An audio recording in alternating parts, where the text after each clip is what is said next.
Olá, futuros doutores e futuras doutoras, tudo bem? Tudo tranquilo? Espero que sim, saudade de vocês. Lembre-se, vencer na vida é transformar sofrimento em aprendizagem e nunca desistir, por maiores que sejam as quedas. Estamos iniciando mais uma videoaula de geografia, logo após a vinheta.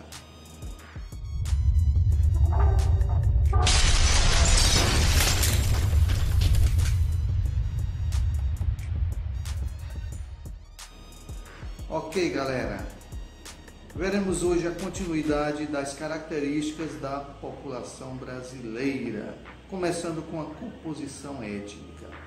Os indígenas, primeiros habitantes, os negros trazidos do continente africano para trabalhar na condição de escravos e os brancos europeus principalmente, formam os três grupos básicos que compõem a população brasileira. A intensa miscigenação, ou podemos chamar também de mestiçagem, entre esses grupos, originou os mulatos, que é a mistura de brancos com negros, os cafusos, que é a mistura de indígenas com negros, e caboclos ou mamelucos, que é a mistura de indígenas com brancos. No entanto, o IBGE usa a nomenclatura parda para definir todos os mestiços. Segundo a síntese dos indicadores sociais de 2015, publicada pelo IBGE, mais da metade da população brasileira identificou-se como parda ou preta. Nessa pesquisa, galera, não há dados separados para as populações parda ou indígena.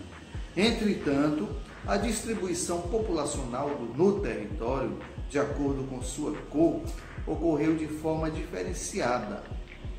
A população branca apresentou maior concentração nas regiões sul e sudeste.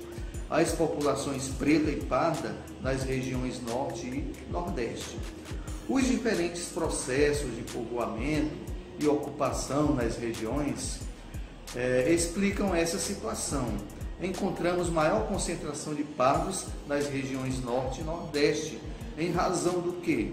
Da mestiçagem entre os primeiros habitantes, os indígenas, o colonizador europeu, branco português, e os africanos. A população negra, galera, concentrou-se no sudeste e no nordeste, pelo fato de a escravidão ter sido mais intensa nessas regiões. Já a concentração de brancos na região sul é explicada, entre outros fatores, pela menor utilização da mão de obra escrava nas atividades econômicas, ainda que Portugal também tenha tido a preocupação de ocupar essa região. Para quê? Para garantir a posse do território brasileiro. A imigração de europeus para o sul e sudeste, principalmente a partir do século XIX, também contribuiu para o predomínio da população branca nessas regiões. Com a distribuição da população no território, nós entendemos por população absoluta o número total de habitantes de um país ou de um lugar, sem considerar a sua área. Dividindo o número total de habitantes de uma nação ou lugar, que é a população absoluta, por sua superfície ou área territorial, que é dada em quilômetros quadrados, nós obtemos a população relativa, ou o que nós chamamos de densidade demográfica. A densidade demográfica brasileira é de aproximadamente 24 habitantes por quilômetro quadrado. Porém, a ocupação do território podemos dizer que é bastante desigual.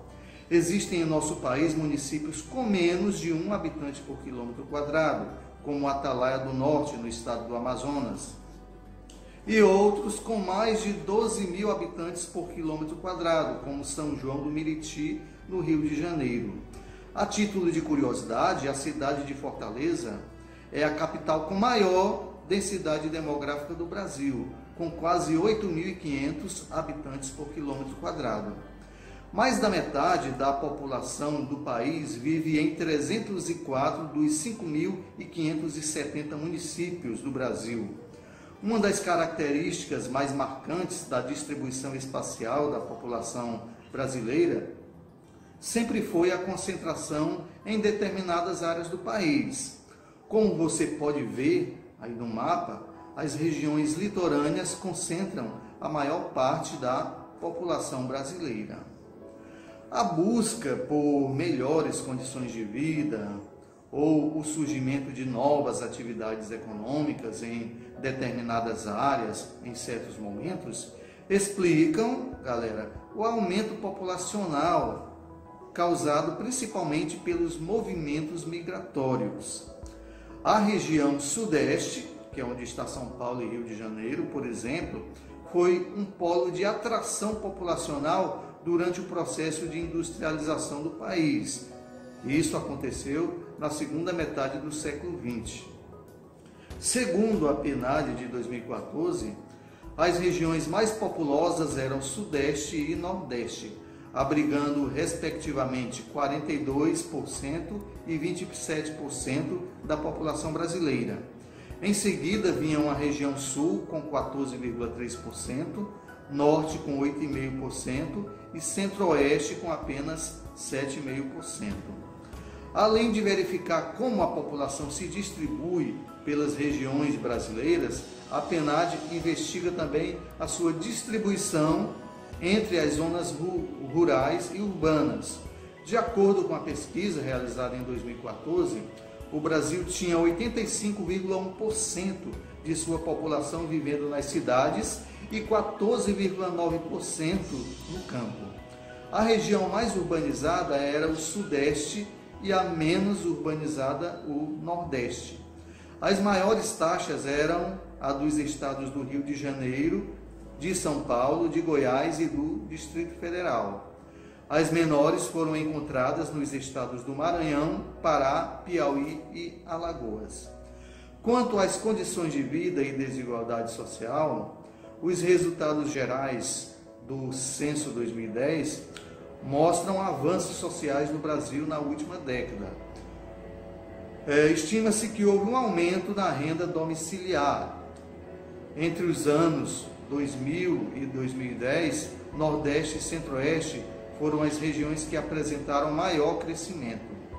A região Norte ficou em terceiro lugar.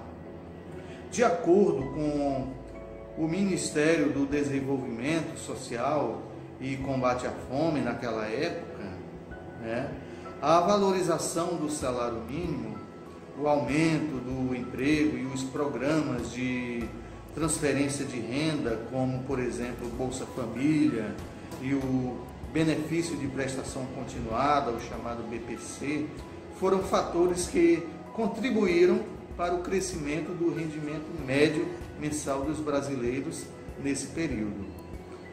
Galera, além do aumento da renda, houve também avanços nos indicadores sociais, como por exemplo a queda da mortalidade infantil e o aumento da frequência escolar, especialmente nas regiões Norte e Nordeste.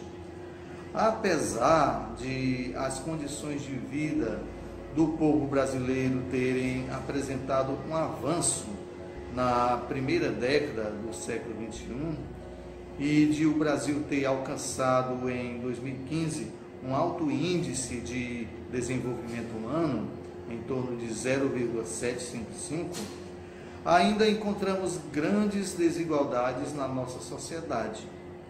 Um indicador relevante para o entendimento do grau de desigualdade e concentração dos rendimentos é o chamado índice de Gini. Esse índice serve para medir a concentração de qualquer indicador, pois é uma medida do grau de concentração de uma distribuição cujo valor varia de 0 a 1, isto é, varia de completa igualdade, que seria 0, e completa desigualdade, que seria 1. Conforme dados do PNAD 2013, o índice de Gini da distribuição dos rendimentos mensais das pessoas com rendimento do Brasil ficou em 0,495. Atualmente, infelizmente, esse índice está em 0,509. Isso significa que as desigualdades no Brasil aumentaram. Quando se trata de desigualdade social no Brasil, ficam evidentes as diferenças de rendimentos e do nível educacional entre grupos de cor ou raça. Essas desigualdades remontam às antigas bases coloniais e escravocratas brasileiras, que estabeleceram diferentes oportunidades para brancos e negros. Ok, galerinha. Por hoje ficamos por aqui, lembrando que as atividades domiciliares e os nossos encontros virtuais estão sendo feitos através do quê? Exatamente, Google Classroom, que é o Google Sala de Aula, e o Google Meet. Assistam mais videoaulas no canal do professor Roger no YouTube.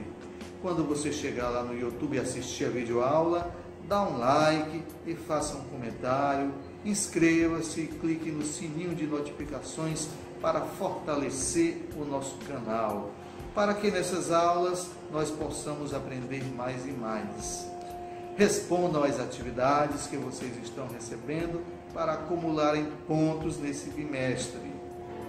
Um grande abraço, beijo no coração, até logo, até mais ver, tamo junto.